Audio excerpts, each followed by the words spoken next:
আজকে মাছ আমি একটু অন্যরকমভাবে ফ্রাই করব। আশা করি সবাই পাশে থাকবেন।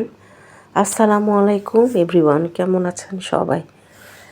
কাছে দূরে যে যে প্রান্ত থেকে আমার ভিডিওটা দেখছেন, আশা করি সবাই ভালো আছেন।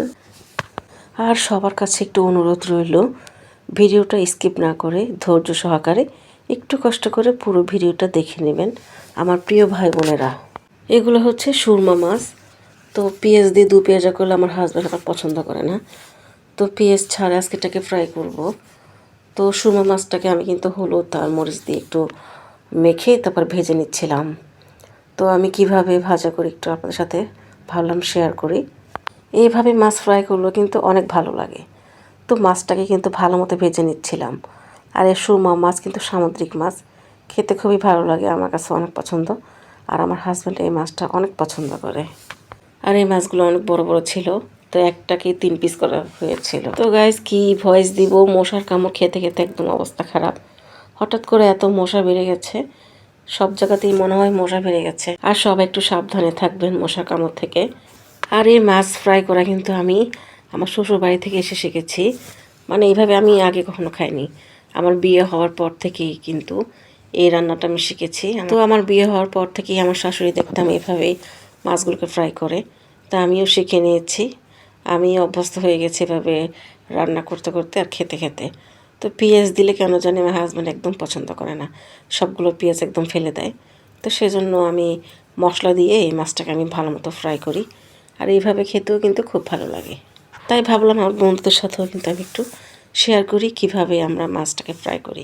তো আমি একটু পানির মধ্যে হলুদের গুঁড়ো, মরিচের গুঁড়ো, ধনিয়া গুঁড়ো আর জিরে গুঁড়ো, একটু রসুন বাটা দিয়ে এটাকে পানির সাথে মিশিয়ে নিয়েছিলাম। তারপরে যে আমি কিন্তু এখন এটা দিয়ে দিচ্ছি এখানে। তো এই মশলার পানিটাকে কিন্তু আমি একদম শুকিয়ে ফেলবো। তো চুলার আঁচটা একদম কমিয়ে রাখছি, বেশি বাড়িয়ে দিই নাই, মশলাটা পুড়ে যাবে সেজন্য।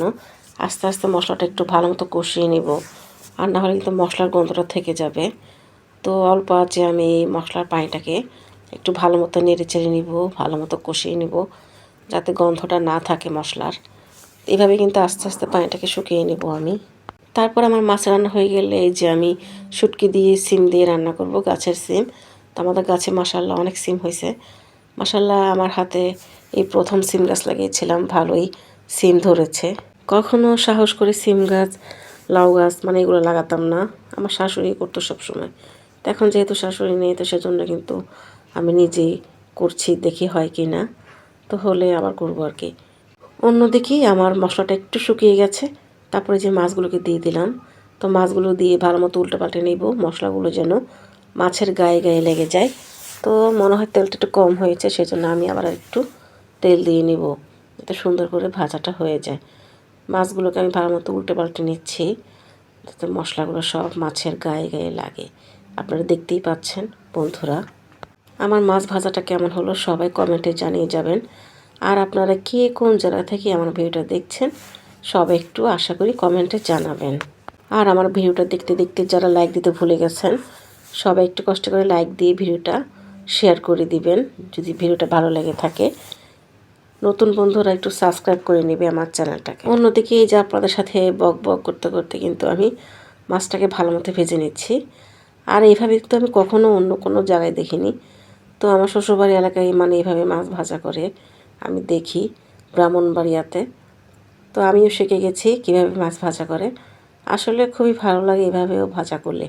যারা এখনও খাননি এভাবে, আপনারা একটু ট্রাই করবেন, খুবই ভালো লাগবে। তো এই যে আমি কিন্তু একদম মাখা মাখা করে ফেলবো, মশলাটাকে ভালো মতো শুকিয়ে নেব। আর মাছটাও কিন্তু একদম মচমচা থাকবে, মশলাদার থাকবে, একটু ঝাল ঝাল থাকবে, খেতে কিন্তু খুবই ভালো লাগে। আপনাদের সাথে কথা বলতে বলতে মাছটা ফ্রাই করা হয়ে গেছে। এখন আমি সিম রান্না করব শুটকি দিয়ে। তো ছুরি শুটকি, লুট্টা শুটকি কিন্তু আমি আগে সিদ্ধ করে ভালো মতো ধুয়ে নিয়েছিলাম। তারপরে যে পেঁয়াজ দিয়ে দিলাম, পেঁয়াজটা একটু লাল লাল হয়ে গেল। তারপরে যে একটু পানি দিয়ে দিলাম, পানি দিয়ে এখন আমি একে একে সব মশলা দিয়ে দিব। হলুদের গুঁড়ো, মরিচের গুঁড়ো, ধনিয়া গুঁড়ো, তারপর রসুন বাটা, সব কিছু আমি দিয়ে দিব একে একে এখানে। আর আমি সিম লাগিয়েছিলাম, ওই সিম মাশাল্লাহ একদম বড় বড় বিচি, খেতেও কিন্তু খুব মজাদার, বিচিওয়ালা সিম। সিম বিচি না থাকলে তো সিম খেতে একদমই ভালো লাগে না। তো আমাদের মাশাল্লাহ 3 রকম সিম হয়েছে, তো আমি 3 রকমের সিম গাছ লাগিয়েছিলাম। মাশাআল্লাহ মাশাআল্লাহ 3 রকমের সিমই হয়েছে। আর মাশাআল্লাহ সবগুলো গাছ খুবই সুন্দরভাবে হয়েছে আর অনেক ভালো হয়েছে মাশাআল্লাহ। তো এই যে আমি কিছুটা সিম পেয়ে নিয়েছি, সবগুলো সিম কিন্তু একসাথে পাকেনি, মানে যেগুলো যেগুলো একটু বাড়তি হয়েছে ওগুলো পাড়েছি আমি আর কি। তো এই যে কিছুটা পেরে নিয়েছি বেছে বেছে, তারপরে যে এই কতগুলো একদম বেশি বাড়তি হয়ে গিয়েছিলো ওগুলোর বিচি নিয়ে নিয়েছি, আর এইগুলো একদম কচি কচি। তো এইগুলো মশলা দানাদার। এদিকে তো মশলাটা কষানো হয়ে গেছে আমার। আমি এই যে সুরে শুটকি লইট্টা শুটকি দিয়ে কিন্তু আমার কাছে এভাবে বেশি ভালো লাগে। আমার কাছে সিম শুটকি দিয়েই ভালো লাগে, তরকারিতে তেমন একটা ভালো লাগে না। আর সুরি শুটকি লইট্টা শুটকি দিয়ে রান্না করলে তো আর কোনো কথাই নাই, এত পরিমাণ টেস্ট লাগে।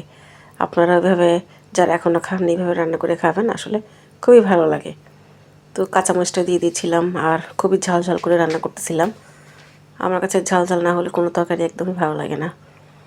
তারপরে যে সিমগুলো আমি দিয়ে দিলাম। এই তরকারিটা কিন্তু আমি একাই খাবো, আমার হাজব্যান্ড তো একদম শুটকি খায় না, পছন্দ করে না। তো ওনার জন্য কি আমি না খেয়ে থাকবো নাকি? শুটকি শুটকি আমার খুবই পছন্দের। তো সব কিছু থেকে আমার কাছে শুটকিটাই বেশি ভালো লাগে। আর রমজান মাসে তো একটু শুটকি হলেই ভালো লাগে, ঝাল ঝাল তরকারি। তো আমি এটা কিন্তু প্রথম রমজানের দিন আমি রান্না করেছিলাম। তো এই যে এখন সিমটাও আমি রান্না করতেছিলাম, আর এটা দিয়ে কিন্তু আমি সেহরিতে ভালোভাবে খেতে পেরেছি। তো এখন আমি ভালো মতো কষিয়ে নিব। কষানো হয়ে গেলে তারপরে কিন্তু আমি অল্প একটু ঝোল দিব, আমি মাখা মাখা করে রান্না করব। আর আমার মা এই সিমটাকে শুটকি দিয়ে এত সুন্দর করে রান্না করে, কিন্তু আমি আমার মার মতো চেষ্টা করি, কিন্তু মায়ের মতো হয় না। আমার মা সিম দিয়ে শুটকি দিয়ে এত সুন্দর করে রান্না করে, ছুরি শুটকি দিয়ে, মানে এত এত ভালো লাগে, কিন্তু অনেক চেষ্টা করি, মায়ের মতো একদমই হতে চায় না। তো এই যে আমি অল্প একটু ঝোল দিয়ে দিয়েছি। তো এটাকে আমি ভালো মতো এখন সিদ্ধ করে নিব। তো যে আমার রান্নাবান্না শেষ, সব শেষে ধনিয়া পাতা দিয়ে দিলাম। তো আমার ফ্রোজেন করা ধনিয়া পাতা ছিল, তো ওগুলোকে দিয়ে দিলাম। তো গাইস, রান্না করতে করতে আজকের মতো ভিডিওটা এখানেই শেষ করব। এই পর্যন্ত আপনারা সবাই ভালো থাকবেন, সুস্থ থাকবেন, নিরাপদে থাকবেন। দেখা হবে নতুন আরেকটা কোনো ব্লগে। তো সবাই ভালো থাকবেন। আল্লাহ হাফেজ। আসসালামু আলাইকুম।